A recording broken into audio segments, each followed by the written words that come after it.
Hey, what is going on, everybody? Welcome to the week 4 edition of my starts and sits video for fantasy football. I am going to go ahead and dive into today's episode. As I said at the end of my waiver wire video from yesterday, I am in the Tampa area, so the unfortunate hurricane that is hitting this side of Florida has begun. You may be hearing some wind gusts outside of my window, but it's not too bad here yet. I should be fine based on the latest reports. But I figured I might as well go ahead and record this. I just wrapped up my workday, get this recorded, and then some. I'll probably end up uploading it even tonight just to make sure I get it uploaded before I potentially lose any power. I've been lucky so far where I have not even seen a light flicker. But knock on wood, do not want that to happen. So again, as I do every week, I'm going to go through my top starts and sits for the quarterback, running back, wide receiver, and tight end position. So let's just go ahead and get into that quarterback position. Starting with my man, Joe Burrow against the Dolphins. Now, this is a Thursday night game. So I would be making sure you have them in your lineup before tomorrow, especially if you are dealing with this hurricane and you might lose power and you have to conserve your battery power on your phone. So with that being said, he's going against the Dolphins, and now I'm at this point where I start to kind of lean into the fantasy numbers, the data points that we have on these teams so far. And Miami has allowed the most points per game to quarterbacks through the first 3 weeks of the season. They're giving up 25.9. I know it's a short week. Thursdays can worry some people, but we saw what Joe Burrow did last week. I think he's going to build upon that and start stacking up these great fantasy games going forward. My other start, it's a guy that's actually struggling right now, but I think this is the matchup where you would want to take advantage of him, especially if you play daily fantasy. You know, there's probably not going to be a lot of people screaming to put Russell Wilson into their lineup. And with that being said, I think he's a good play this week. He's going against the Las Vegas Raiders. The Raiders have allowed the fourth most points per game to quarterbacks this year. They've been giving up 22.6 points a game. If there was a spot that Russell could blow up, it could be this divisional matchup against the Raiders. My top sits. Yes, you're probably looking at me. Now let me reiterate something I do every week with a name like that. And there's going to be some more names just like this guy throughout this episode. But Lamar Jackson against the Bills. Now, I will say this. If you are in a season-long league, yes, you're going to play Lamar. Lamar has like 80% of the Ravens' offense, right? So, like, you're going to play him in season-long leagues. If you're playing DFS, I would avoid Lamar this week because he's going against the best defense in the NFL. And so far throughout the season, as far as terms of fantasy, they've only given up 6.7 points per game to quarterbacks this year. That's the fewest amount throughout the league. So again, I understand you're going to play Lamar in your season-long league. Just temper your expectations. But if you play like daily fantasy football, I would avoid Lamar this week. My other sit, I'm going with Matthew Stafford against the 49ers. Not only because the Rams have had their struggles with the 49ers in the past, but when you look at what the 49ers defense is doing this year, they've been pretty stout through the first 3 weeks. It's their offense that kind of needs to put it together, right? So far in the first 3 weeks, they've only allowed the 9.6 points per game to quarterbacks. That's the second fewest amount in the NFL. So if you're thinking about playing Stafford this week, this is a 1 week I definitely would avoid and see if I have any other options out there that I could stream. So again, my top starts entering week 4, Joe Burrow against the Dolphins, Russell Wilson against the Raiders, and then my top sits, Lamar Jackson against the Bills and Matthew Stafford against the 49ers. Moving on to my running back position, my top starts and sits for this week. My top one is going to be Rashad Penny. The Seahawks are going against the Lions, and the Lions so far have allowed 24.9 points per game. That is the second most allowed to running backs this year so far. So I think, and then when you look at it, he's dominating the touches out of that backfield in Seattle. You know Pete Carroll loves to run the ball. So if you're looking for a flex option, even up to an RB2 based on this matchup, I definitely would have Rashad Penny into my lineups this week. My other starts is I think you can roll with these guys. Definitely Javonte Williams based off how he's played. He's almost getting to the territory territory where you want to start him no matter what, but you always got that worry about Melvin Gordon, so maybe you do play into the matchups. But even with Melvin Gordon, he might be a sneaky flex play this week against the Raiders. The Raiders have allowed the third most points per game to running backs. They're allowing 21.9 points a game, so that's plenty to go around where they each could get 10 plus points right this week, as long as everything's hitting on full cylinders for that Denver offense, which I think it should. But so yeah, if you have Javonte Williams, definitely play him. If you have Melvin Gordon, I'd consider him as a flex play this week. And then my top sits, I'm going with Clyde Edwards-Helaire against the Bucks. It's just because he's going against one of the. It's either the Bucks or the Bills. I feel like, just based on tape and based on what I'm viewing, as far as who has the best defense in the NFL. But yeah, as far as against the Bucks against running backs, they've only given up 7.2 points a game so far. That's the fewest amount in the NFL. So if you have Clyde Edwards-Helaire, look at how the touches are spread through that backfield, especially after last week. If he doesn't get that touchdown, he has 0 yards on the ground. So I just don't think this matchup's going to do him any favors this week. My other sit, I'm going to go with Jeff Wilson against the Rams. The Rams defense has been very good against running backs so far in the fantasy football season. They're only giving up 7.6 points per game to running backs. That's the second lowest amount across the NFL. So when you look at that, and then you look at the matchup with Aaron Donald, and one thing I would actually factor in why I would avoid Jeff Wilson is Trent Williams, their best offensive lineman, arguably the best offensive lineman in the NFL, is going to be missing some time. I think he's going to be out at least 2 or 3 weeks, if not longer. I don't exactly remember the report on him. So they're missing their best left tackle, so that's going to even hurt their running attack as well. So I think if you're going to avoid, if there was a back to avoid this week, if you got him on your roster, it would be Jeff Wilson. So again, my top starts of the week for running backs, I'm going with Rashad Penny against the Lions, and then Javonte Williams and Melvin Gordon against the Raiders. My top sits, I'm going with Clyde Edwards-Helaire against the Bucks, and then Jeff Wilson against the Rams. Moving on into the wide receiver position, starting with my top start. So yes, of course, you're going to play Stephon Diggs, but I think you should definitely get his counterpart, Gabe Davis, back into your lineup. I know he didn't have the best of the game coming off that ankle injury last week against the Miami Dolphins, but I definitely think he's set to have a bounce-back week and put up those similar numbers that we saw him put up to start the year. He's going against this Ravens defense who, despite somehow having Marlon Humphrey and Marcus Peters, and they did lose Kyle Fuller last week, but despite having some quality names in that secondary, Marcus Williams, right? They have allowed the most points per game to wide receivers this year. They have actually given up 37.4 points a game to start in the first 3 weeks. So I think Gabe Davis is set to bounce back. You already know Stephon Diggs is going to get all the attention from the Baltimore secondary, and that's just going to open up one-on-one opportunities for Gabe Davis to get the volume and to be able to produce for you this week. And then my other start, it might be obvious at this point, I'm wondering, but CeeDee Lamb against the Commanders.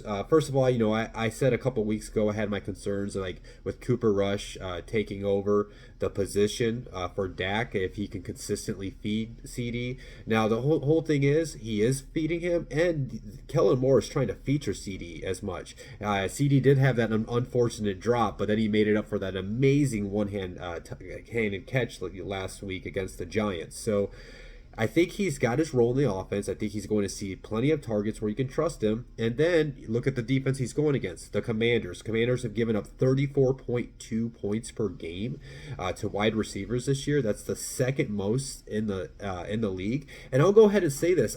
I think he's going to make his return. I should have actually put his name on here, but last week he practiced all week and then he got ruled out. But I might as well go ahead and say his name, Michael Gallup. So for those like me that got him in some leagues and you've been patient with him on the bench waiting for him to come back, man, I'm not the biggest fan of playing a guy right after he returns in his first game from a major injury when he hasn't played in a long time. I like to see him play, then go from there. But man, when you look at the Commanders giving up 34.2 points a game, that's a plenty of love to go around to the Cowboys wide receivers. And if Dalton Schultz isn't back this week, but Michael Gallup is, man, Michael Gallup actually might be a sneaky play, especially on DFS. And then moving on to my sits, yes, like I mentioned earlier about Lamar Jackson, there's a couple names you're looking down there at the sits, like there's no way I'm going to sit him at all. Yes, Devontae Adams, Cooper Kupp, I'll talk about them both right now. You're not going to sit those guys ever. If you play in season-long leagues, temper your expectations. Based on the numbers, it's a tough matchup. If you do play in like DFS, like on FanDuel, DraftKings, I'm not affiliated with any of those, but if you want to set up some partnership, please reach out.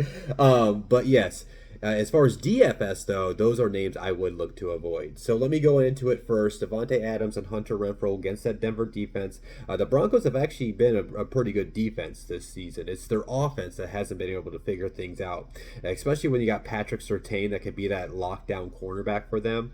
And we'll have to see how Denver matches up against the weapons of Las Vegas. But when you look at the fantasy numbers, the Broncos have only allowed 12.9 points per game in the first 3 weeks. Two wide receivers. So that's the fewest amount in the NFL. And then you look at this wide receiver core has Adams, Renfrow, and even Mac Hollins that's been producing. So you wonder if who's going to get all 13 of those points, basically. But yeah, so I would definitely temper your expectations with Davante, and then Hunter Renfrow, especially since he didn't play last week. He's coming off a concussion. I would leave him on my bench for this for week 4. My other sits, again, Cooper Kupp. I've already went over that with you, but Allen Robinson for a couple things. I drafted Allen Robinson in multiple teams. I'm pretty frustrated with it, to say the least. And of course, this will probably be the week I put him on my bench, and he's going to grab like 2 touchdowns. I just know it's going to happen. It's going to frustrate me. That's what happens in fantasy football. But that's also why you just want to be patient and don't just cut him because he hasn't produced yet. You kind of have to just leave him on your bench and see how this plays out. With that being said, it's not been a pretty situation for Allen Robinson in terms of fantasy to start the year. I do think it's going to come his way eventually, so don't cut him like some people may suggest. This week, just because of how his first 3 weeks of the season has gone, and then when you look at this matchup, I'm going to leave him on my bench. The 49ers have allowed the 3rd fewest amount of points per game to wide receivers so far in the year. They're only giving up 16.9 points a game, so not a lot of love to go around, and then he just has not seen a consistent target flow and consistent production where I think you can trust him, especially when you look at the numbers in this matchup. So again, my top starts: Gabe Davis against the Ravens and CeeDee Lamb against the Commanders. My sits: Davante Adams and Hunter Renfrow against the Broncos, and then Cooper Kupp and Allen Robinson against the 49ers.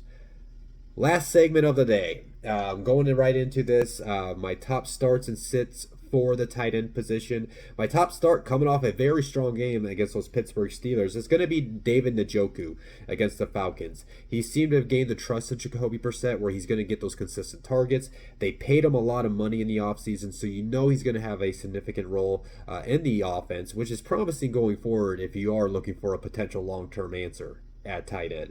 And then when you look at the matchup this week, though, he's going against the Falcons, who have allowed 14.1 points per game this season. That is the second most in the NFL. So he's got a juicy matchup. He's going to basically be, I think, second in pecking order behind Amari Cooper. Donovan Peoples-Jones will have some weeks. I think he gets the second most targets. But I just like where David Njoku is going to be going forward. And then I think you just got to love that matchup. So he's a guy I'm looking to get into my lineups this week. My other start: Robert Tonyan against the Patriots. The Packers are dealing with injuries to Sammy Watkins. He's out for some time. He's on IR. We'll have to see if Christian Watson can return. So that is leading more of this offense having to be run through Lazard, Romeo Doubs, Randall Cobb, and Robert Tonyan. He's seen the second most targets on that Green Bay roster in the first 3 weeks. So you know Aaron Rodgers is looking his way, right? And then when you look at this matchup, New England's given up 12.7 points per game. That's the 4th most in the NFL. So with Robert Tonyan, he's more of a streamer tight end, a boom or bust type of guy. But this is a boom opportunity for him. So if you're looking for a tight end to put in your lineup this week, Robert Tonyan's one of those names you should consider. My sits of this week. Going with Tyler Higbee against the 49ers. Strictly based on this number is kind of unreal to me. But San Francisco has given up, get this, 0.8 points per game to tight ends. That is less than a point. So you got to think, out of all the teams they faced, their tight ends, couldn't get, 10 yards, or average at least 30 yards a game. couldn't get a touchdown against the 49ers. Strictly on that, there's no way I'm putting Tyler Higbee in my lineup this week. My last one, though, Irv Smith against the Saints. Saints are one of those other tougher defenses against tight ends. Traditionally, they always kind of have been. And when you look at what they've done in the first 3 weeks of the year, they've only given up 2.1 points per game. So you're not trying to leave with an outing like that. That's the second fewest amount in the NFL. So Higbee and Irv Smith are guys I'm not looking to stream at all into my lineup. So again, my top starts, David Njoku against the Falcons, Robert Tonyan against the Patriots, and then my sits, Tyler Higbee against the 49ers, and Irv Smith against the Saints. So yeah, this is this week's start and sit video. Again, you guys might be getting this earlier than normal. I'm not sure exactly when I may upload it tonight. I do want to get it uploaded before I do lose any power. Normally I get this out on Thursday nights, but at some point I'm going to get this out tonight. I kind of got to do some things around the apartment after this. I'm not used to recording it this early as well, working at home from this week. But anyways, as always, before I forget to say, if you enjoyed this video, hit the like button. If you haven't subscribed to the channel, make sure you hit the subscribe button so you do know when videos are uploaded to my channel. And then as always, guys, if you have any starts and sits questions for me, please feel free to hit my comment section. I'll return a reply to you. Get into my DMs on Twitter. If you got my number, text me. Now, I will obviously say this too, with the hurricane coming through, I may lose power, so if I don't get back to your questions right away, that might be the reason why. But yeah, I'm going to hop off here. I'll see you guys next Tuesday when I do my top waiver wire ads and streamable defenses for next week. Peace out.